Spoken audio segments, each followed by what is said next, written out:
So today's blog post is kind of talking about businesses and doing not necessarily just product photography, but photography for your social medias and for businesses, particularly small businesses. So this article here is not actually one that I wrote. It's actually from Square. So if you know what Square is, it's that, see the little symbol up here? Let's just go and take a look. What Square is it's this little credit card processing app. And you've seen it probably at a ton of restaurants, especially at first with the hipster ones, and now everyone uses it. I use it. I have this little card reader so that you can pay. But what Square does, because it's working with a lot of smaller businesses and just business in general, even bigger ones use it, is they send out little newsletters here. So if you can see this newsletter here, kind of got some tips. It talks about some things going on with businesses. And the first one, which caught my eye, is how ugly photos can affect your business and how to combat them. So naturally, as a photographer, I just kind of was like, let's take a look at this, and clicked on it and went to it right away. I read through it and I actually really liked it. It actually even talks about a case study that was done by Canon in Copenhagen. And so I just wanted to talk about some of the aspects in here and some of the things that I feel like are true and aren't true. So starting out, you can see it's catering a little bit more towards food, right? And that's because it starts out with this statement. If it's true that we eat with our eyes first, then you can understand how important it is for restaurants to have a good photography. But I want to start with this statement here. We eat with our eyes first. What does that mean?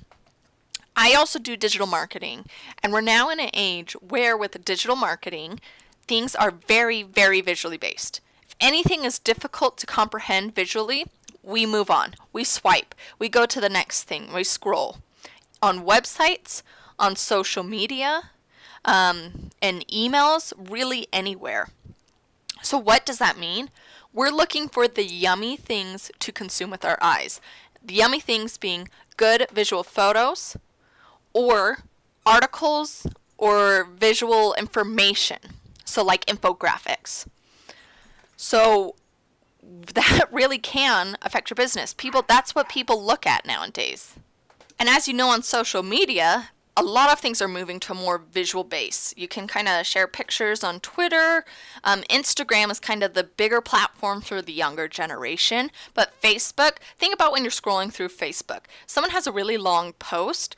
You either get hooked by the first few sentences or the pictures that you see, or the visual responses that you see to that. Angry icons, heart icons, sad icons, liking, or whatever the status. So this is 100% accurate, just starting out right there.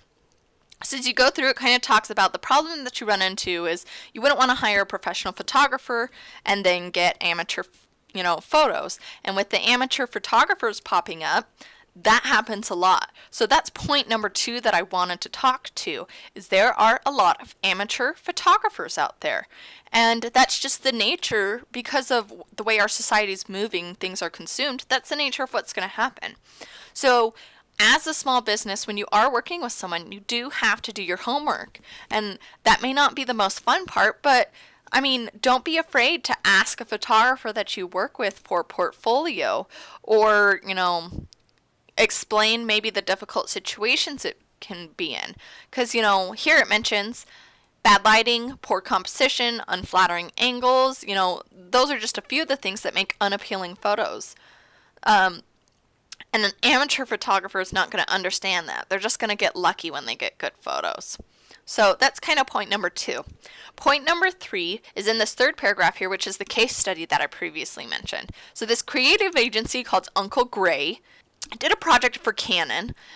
Uncle Gray's based in Copenhagen. And essentially what they did is they just kind of got a whole bunch of social media followers to go and take, or influencers, I guess I should say, to go and take a ton of high quality photos. High quality meaning good lighting, good composition, flattering angles, to make these small businesses in Scandinavia appear a little bit better, and then literally just post it on Google's local guides. What's that? That's the Google My Business listings that come up when you search for businesses. So they went and did that, And because of that effort, they saw an increase in sales for nearly half of the businesses. So over 50% of the businesses that they got these photos for saw an increase in sales. And SEO-wise, Google changed its algorithm to favor the images that were of a higher quality, which again, I do digital marketing as well. That is absolutely true. Google will look to see how people engage with photos and look to see, are the photos original? Are they good quality? So just kind of interesting right there in the first 3 paragraphs. I put a link to this article on my page and in the description of this video, so you can go and take a look at it yourself.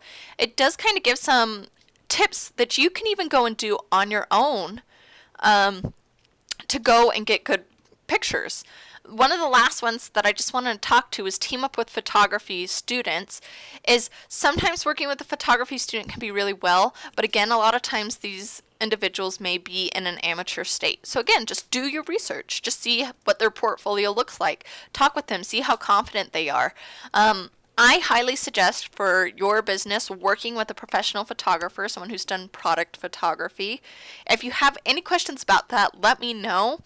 I may not be the right fit for you, but I have an extensive network that I can recommend you to as well to be able to get you a high quality photographer to work with you. So just kind of little interesting focus here today. Make sure that you create something that your customers' eyes will want to eat, and it will, as the case study shows, have effect on your business.